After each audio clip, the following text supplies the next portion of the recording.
ငါးပါးသီလရှောင်းနေလို့စီးပွားမဖြစ်ဘူးလို့ယူထင်မြင်တဲ့ပုဂ္ဂိုလ်တွေလည်းရှိကြတယ်တကယ်ကတော့ငါးပါးသီလဆိုတာစဉ်းစားကြည့်ပါငါးပါးသီလငါးပါးသလုံးဟာအလုံးဟာမရှောင်ဘူးဆိုရင် criminal case ပဲတာရာဇဝမှုတွေကြီးပဲကောပြစ်မှုတွေကြီးပဲကော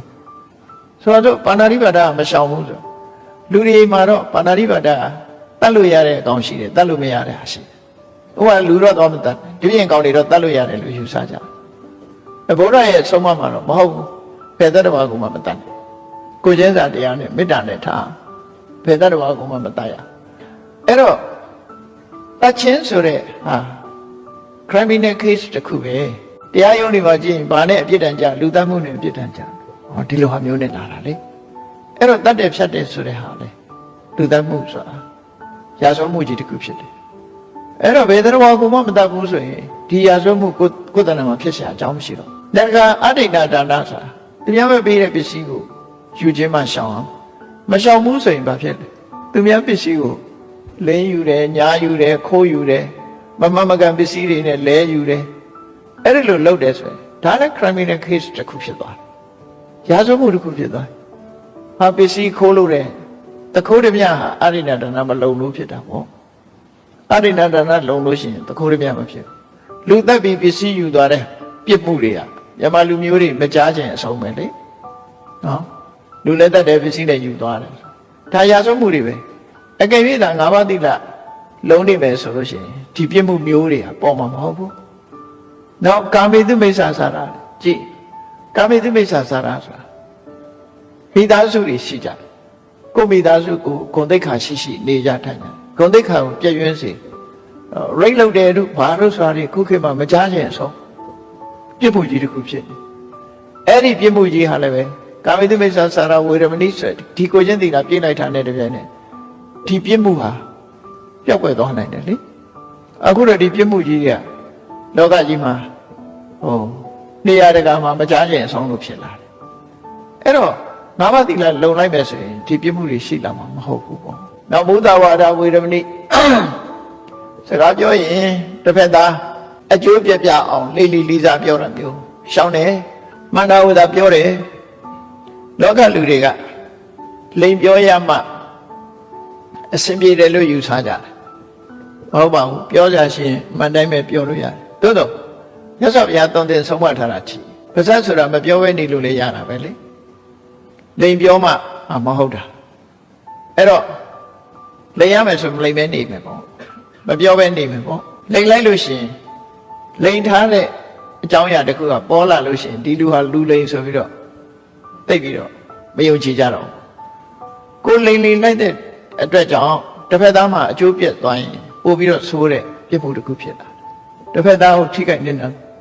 ဒါကြောင့်မြတ်စွာဘုရားအပြောနဲ့ပတ်သက်ပြီးတော့ဆုံးမသွန်သင်ထားတာရှိစကားပြောမယ်ဆိုလို့ရှိရင်တဲ့မှန်တာကိုပဲပြောရမယ်မမှန်တာကိုမပြောရဘူးမမှန်ဘူးဆိုမပြောဘဲနေမယ်မှန်တာပဲပြောမှန်တယ်ဆိုပြီးတော့ရောပြောတဲ့သလားတွေးရမယ်နော်ဟုတ်တယ်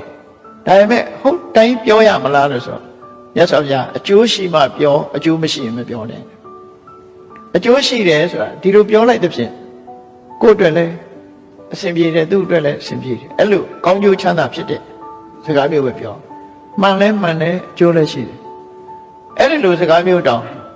အချိန်မီပြောရမလားလို့ဆိုမဟုတ်ဘူးပြောတယ်မှပြောချိန်တန်မှပြောမြတ်စွာဘုရားအချိန်မတန်ရင်မပြောနဲ့အဲ့တော့စကားပြောပြီဆိုရင်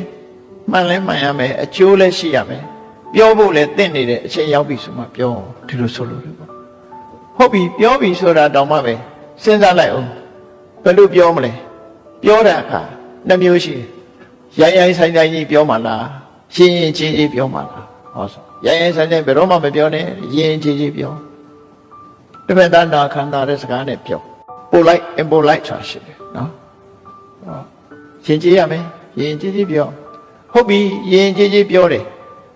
တချို့ကရင်ချင်းပြောတော့လည်းပဲစိတ်ထဲကပုတ်နေတာရှိတယ်နော်မကောင်းတဲ့စိတ်နဲ့ပြောတာရှိတယ်အေးမြတ်စွာဘုရားစိတ်ထားတောင်မှပဲဒေါသစိတ်နဲ့မပြောနဲ့မေတ္တာစိတ်နဲ့ပဲပြောသူ့အကျိုးကိုလိုလားတယ်ဆိုစိတ်နဲ့ပဲပြောပါဟောအဲ့တော့စကားပြောမှုဆိုတာနဲ့ပတ်သက်ပြီးတော့ကိုချင်းသီလထိမ့်သိမ်းဆောက်ရှောက်တဲ့အခါမှာမှန်တာကိုသာပြောရမယ် မှန်လဲမှန်ရမယ်အကျိုးရှိတာကိုသာပြောရမယ်မှန်လဲမှန်တယ်အကျိုးလည်းရှိတယ်ပြောတဲ့အချိန်ရောက်မှပြောရမယ်ပြောပြီဆိုတဲ့အခါမှာလူညံ့သိမ်မွေးတယ်ယဉ်ကျေးတဲ့စကားနဲ့ပြောပါစိတ်ဓာတ်ကလည်းမေတ္တာစိတ်နဲ့ပြောပါဆိုဒါပြည့်စုံနေပြီလေဒီအချက်၅ချက်နဲ့စကားပြောပြီးဆင်ញင်ပြီးတော့ပြောမယ်ဆိုလို့ရှိရင်အပြောကြောင့်ပြဿနာတက်တာမရှိဘူးလောကလူတွေဟာရံဖြစ်ကြတာအပြောကြောင့်ဖြစ်ကြတာများ communication ဆိုတာစကားပြောပြီးဆက်သွယ်တာပဲလေဒါကြောင့်မလို့အပြောနဲ့ပတ်သက်လာလို့ရှိရင်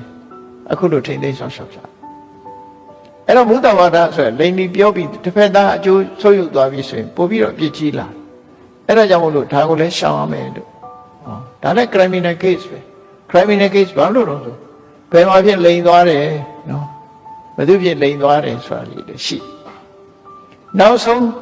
သူရမေရိယဆိုရင်မူရစေဝါတော့မပြောနဲ့တစ်ကမ္ဘာလုံးဒုက္ခရောက်နော်တစ်ကမ္ဘာလုံးဒုက္ခရောက်နေအောင်အဲ့တော့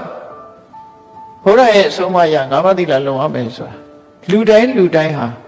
အသက်တဲ့တန်ဖိုးထားပြီးတော့ငါးပါးသီလကိုထိမ့်သိမ်းဆောက်ရှောက်ကြမယ်ဆိုရင်လောကကြီးဟာဒီ